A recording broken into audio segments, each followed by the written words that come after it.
Yes ఇది ఒక big breaking చూస్తా ఉన్నాం. సో హెచ్సి విద్యార్థులపై కేసులు ఎత్తివేత, వర్సిటీ క్యాంపస్ బలగాలు ఉపసంహరణ, వర్సిటీ క్యాంపస్ నుంచి బలగాల ఉపసంహరణ, రిమాండ్లో ఉన్న 2 విద్యార్థులకు విడుదలకు చర్యలు, ఫేక్ ఫోటోలు వీడియోల ప్రచారంపై కేసులు తప్పవు, వర్సిటీ టీచర్లతో భేటీ అనంతరం బట్టి కమిటీ నిర్ణయం, 400 ఎకరాల్లో పోలీసుల మోహరింపు ఉంటుంది, సుప్రీంలో తేలే వరకు దాని యథాతథ స్థితిని కాపాడాలి, కారణాలు వివరించిన మంత్రుల బృందం, సచివాలయ భేటీకి హాజరైన మీనాక్షి నటరాజన్, ఫేక్ వీడియోలపై కఠిన చర్యలకు సీఎం రేవంత్ రెడ్డి ఆదేశం, ఇప్పటికే 150 మందిపై కేసుల నమోదు, పోస్టులను తొలగించిన కిషన్ రెడ్డి జగదీష్ రెడ్డి అంటూ చూస్తాం. సో అర్థమైంది కదా, అంటే అవి ఫేక్ వీడియోలు కాకపోతే కేంద్ర మంత్రి, కీలకమైన శాఖలో ఉన్నటువంటి కేంద్ర మంత్రి ఇట్లా ఫేక్ వీడియోలు పెట్టడం ద్వారా ఏం సందేశం ఇస్తున్నారు ప్రజలకి? ఆ జగదీష్ రెడ్డి ఆయన మాజీ మంత్రి, ఒక బాధ్యత గల పదవిలో ఉన్నారు, ఏం మెసేజ్ ఇస్తా ఉన్నారు? ఆ ధ్రువరాతి కొంతమంది అందరూ కూడా ఫేక్ వీడియోని పెట్టేసేస్తారు. దయచేసి అందరిపైన కూడా కేసులు బుక్ చేయండి, తప్పేమీ లేదు, కేసులు బుక్ చేయాల్సిందిగా ఈరోజు మేము కోరుతాను. ఆ బీఆర్ఎస్ సంబంధించినటువంటి ఫేక్ బ్యాచ్ ఒకటి ఉంది, ఆ దిలీప్ కొంతము, క్రిషాంక్ లాంటి ఫేక్ బ్యాచ్లు, వీళ్ళందరూ ఏం చేస్తూ ఉన్నారు? ఫేక్ వీడియోలు తయారు చేసి జనాల్లో వదిలి జనాల్లో ఒక రకమైనటువంటి నెగిటివిటీ క్రియేట్ చేసే ప్రయత్నం చేస్తూ ఉన్నారు. దయచేసి ఏవైతే ఆ ఫేక్ వీడియోలు క్రియేట్ చేసిన వాళ్ళు ఎవరైతే ఉన్నారో వారిపైన సీరియస్ యాక్షన్ తీసుకోండి, తప్పేమీ లేదు. ఎంత దారుణంగా అండి. సో హైదరాబాద్ కేంద్రీయ విశ్వవిద్యాలయం ఆ విషయంలో హైదరాబాద్ కొన్ని ఉపశమన చర్యలు చేపట్టింది. సుప్రీంకోర్టు వ్యాఖ్యల నేపథ్యంలో యూనివర్సిటీ అధ్యాపకులు విద్యార్థులను చల్లబరిచే నిర్ణయాలు తీసుకుంది. కంచె గచ్చిబౌలి స్థల విషయంలో ఉద్యమించిన విద్యార్థులపై నమోదైన కేసులను సోమవారం ఉపసంహరించుకుంది. యూనివర్సిటీలోని పోలీస్ బలగాలను కూడా ఉపసంహరించుకుంది. అయితే కృత్రిమ మీద ఆధారంగా తప్పుడు ఫేక్ ఫోటోలు వీడియోలు ప్రచారం చేసిన వారిపై మాత్రం కఠినంగా వ్యవహరించాలని నిర్ణయించింది. అలాంటి ఫోటోలు వీడియోలను రూపొందించి ప్రచారం చేస్తున్న వారు ఎవరైనా వారి వెనుక ఎంతటి వారినో ఉపేక్షించవద్దని, అందరిపై చట్ట ప్రకారం కేసులు నమోదు చేయాలని పోలీసు ఉన్నతాధికారులకు ప్రభుత్వం ఆదేశాలు జారీ చేసింది. సోమవారం డిప్యూటీ సీఎం బట్టి విక్రమార్క నేతృత్వంలోని మంత్రుల కమిటీ సచివాలయ వర్సిటీ ఉపాధ్యాయులతో ప్రజా సంఘాల ప్రతినిధులతో సమావేశమైంది. సమావేశంలో మంత్రులు పొంగులేటి శ్రీధరవాలతో పాటు రాష్ట్ర వ్యవహారాల incharge Meenakshi Natarajan, Congress working committee ప్రత్యేక ఆహ్వానితులు వంశీచంద్ర రెడ్డి పాల్గొన్నారు. Intelligence DG Shivdhar Reddy, Cyberabad CP Abhishek Mohanty, న్యాయశాఖ అధికారులు కూడా హాజరయ్యారు. వర్సిటీ అధ్యాపకుల సంఘం, పౌర సంఘాల ప్రతినిధులు పలు డిమాండ్లను మంత్రుల కమిటీ ముందు ఉంచారు. వర్సిటీలో బలగాల ఉపసంహరణ, విద్యార్థులపై కేసులు ఎత్తివేత అందులో ప్రధానమైనవి. కేంద్ర సాధికారత కమిటీ క్యాంపస్ సందర్శించే ముందు 400 ఎకరాల కంచగచ్చిబౌలి భూమిలో నష్టాన్ని అంచనా వేయడానికి జీవ వైవిధ్య సర్వే నిర్వహణకు నిపుణులైన అధ్యాపకులు పరిశోధకుల బృందానికి అనుమతి ఇవ్వాలని కోరారు. తమ డిమాండ్లను నెరవేర్చిన తర్వాతే జేఏసీ నాయకులు మంత్రుల కమిటీతో భేటీ అవుతారని తెలిపారు. సో గతంలో అంటే ఎగ్జాంపుల్ చెప్తా ఉన్నాను, మంత్రుల కమిటీ ఈరోజు పౌర సంఘాల ప్రతినిధులతోటి ఇటు డిపార్ట్మెంట్ వాళ్ళని అందరినీ కూడా పిలిపించుకొని ఒక నిర్ణయం తీసుకోవడం జరిగింది.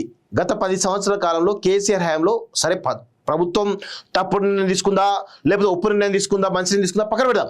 కానీ గత 10 సంవత్సరాల కాలంలో ఏనాడైనా మంత్రుల బృందం ఇలా పౌర సంఘాల ప్రతినిధులతోటి ఒక పబ్లిక్ పాలసీ ఇష్యూ మీద ప్రజా ఆగ్రహంతో ఉన్నప్పుడు వాళ్ళని పిలిచి చర్చలు చేసినటువంటి సందర్భాలు ఉన్నాయా? గత 10 సంవత్సరాల కాలంలో కేసీఆర్ హయాంలో ఒకసారి మీరు అర్థం చేసుకోండి.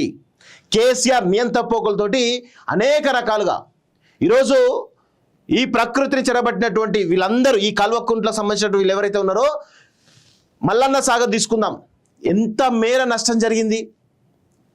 మల్లన్న సాగర్లో ప్రజాగ్రహం అంత పెళ్ళుబుక్తే కూడా కనీస చర్చలు కూడా చేయలేనటువంటి దుర్మార్గులు ఈ కల్వకుంట్లోళ్ళు. ఏనాడైనా పిలిచి మాట్లాడిన బాధితులతోటి, పౌర సంఘాల ప్రజలతోటి ఇలా చెప్పుకుంటే 100 రకాల ఇష్యూస్ ఉన్నాయి.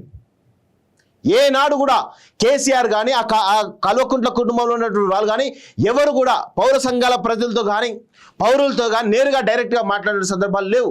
అన్నీ కూడా ఉద్యమాలను అణిచివేయడం, తద్వారా లబ్ధి పొందాలి, వాళ్ళ ఫోన్లను ట్యాప్ చేయడం, వాళ్ళు ఏ యాక్టివిటీ చేస్తారో ఆ యాక్టివిటీ చేయకుండా అడ్డుకోవడం, అక్రమ కేసులు పెట్టడం, ఇవన్నీ కూడా గతంలో చాలా చూసినాం. అందరూ కూడా మాలాంటి వాళ్ళని చాలామంది బాధితులు ఉన్నాం. సో ఇప్పుడు చూడండి, పాలన మారితే పౌర సంఘాల ప్రజలు ఏ విధంగా వెళ్ళి మాట్లాడుతూ ఉన్నారో చూస్తూ ఉన్నాం. సో కేసులు కూడా ఉపసంహరిస్తూ ఉన్నారు. గతంలో కేసీఆర్ ఏనాడైనా ఇలాంటి ఉద్యమాలు జరిగినప్పుడు, కేసులు అయినప్పుడు కేసులు ఉపసంహరణ చేసిండా? ఒక కేసైనా ఉపసంహరణ చేసుకున్నారా ప్రభుత్వం? ఇది ఒకసారి అందరూ కూడా ఆలోచించాలి. పాలనలో తేడా ఏ విధంగా ఉంటుందో ఒకసారి గమనించండి. సో మొత్తానికైతే ఎవరైతే ఫేక్ పోస్టులు పెట్టారో వాళ్ళందరిపై కూడా నిర్దాక్షిణ్యంగా కేసులు పెట్టేసేయండి, తప్పేమీ లేదు. ఇక చూడండి, ఇగో పోస్టు తొలగించిన కిషన్ రెడ్డి, జగదీష్ రెడ్డి ఫేక్ ఫోటోలని ఆరోపణలతో పోలీస్ కేసులు న్యాయస్థానంలో విచారణ నేపథ్యంలో కేంద్ర మంత్రి కిషన్ రెడ్డి, బీఆర్ఎస్ నేత జగదీష్ రెడ్డి సోమవారం వివాదాస్పద పోస్టులను తొలగించారు. మరికొంతమంది సినీ ప్రముఖులు, నాయకులు, ఇన్ఫ్లుయెన్సర్లు కూడా ఫేక్ ఫోటోలను తమ ఖాతా నుంచి తొలగించినట్లు సమాచారం. కంచె గచ్చిబౌలి భూముల్లో వన్యప్రాణులకు సంబంధించి ఏ సాయంతో రూపొందించిన ఫోటోలను, వీడియోలను సామాజిక మాధ్యమాల్లో పోస్ట్ చేసిన వారిపై సైబరాబాద్ తో పాటు ఇతర ప్రాంతాల్లో పోలీసులు వరుస కేసులు నమోదు చేస్తున్నారు. బీఆర్ఎస్ నేతలు కొనతాన్ దిలీప్, మన్నె క్రిషాంత్ తో పాటు మరికొందరిపై గచ్చిబౌలి పోలీసులు ఇప్పటికే కేసులు నమోదు చేశారు. సుమారు 150 మందిపై ఎఫ్ఐఆర్ నమోదు చేశారు.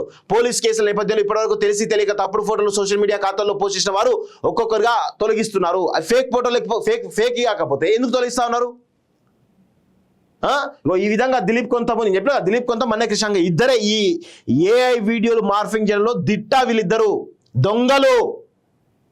వీళ్ళు ఎంత దారుణంగా ఇష్టం వచ్చినట్టు ఆ ఫోటోలను మార్ఫింగ్ చేసేసి ఏఐ సాయంతో ఫోటోలు మొత్తం కూడా చేసేసి ప్రజలలో ఒక రకమైనటువంటి ఆ కృత్రిమ నెగిటివిటీ క్రియేట్ చేయడానికి ప్రయత్నం చేశారు. అందరూ ఎవరైతే తొలగించారో కిషన్ రెడ్డి కానీ, జగదీష్ రెడ్డి కానీ, సెలబ్రిటీలు ఎవరుతున్నారో అందరూ కూడా ఎందుకు తొలగించారో చెప్పండి. ఎందుకు తొలగించారో ఆ తొలగించడం గల కారణాలు ఏంటో చెప్పండి. చెప్పకుండా తొలగిస్తే కాదు. ఇగో నకిలీ వీడియోలు పోస్ట్ చేయలేదు.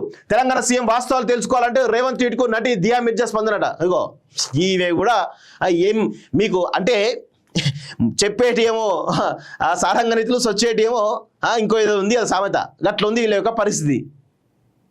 అసలు సెలబ్రిటీలు ఎవరన్నా మీ బాలీవుడ్లో, మీ టాలీవుడ్లో డ్రగ్స్ దందా, కాస్టింగ్ కోచ్, అనేక రకాల ఇష్యూస్ ఉన్నాయి. వాటి మీద మాట్లాడే చేత కాదు మీ ఎవరికి, మీ సెలబ్రిటీలకు.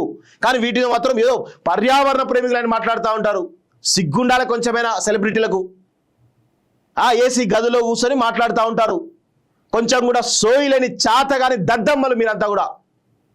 ఒక్కొక్కరి బతుకు వాడు చూడ్డానికేమో మంచిగానే ఉంటారు, బయటికి లోపల చాలా దారుణాతి దారుణంగా ఉంటాయి వాళ్ళ యొక్క వ్యవహార శైలి.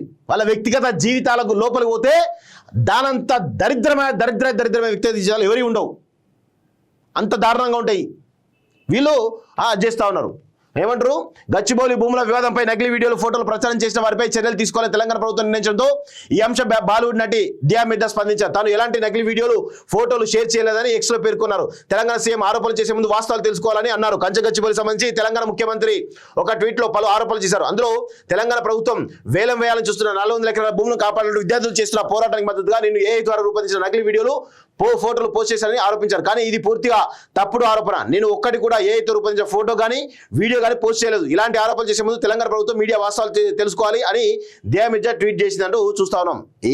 వాళ్ళు పెడితే కఠినమైనటువంటి కేసులు పెట్టండి, తప్పేమీ లేదు. అరెస్ట్ చేయాలి.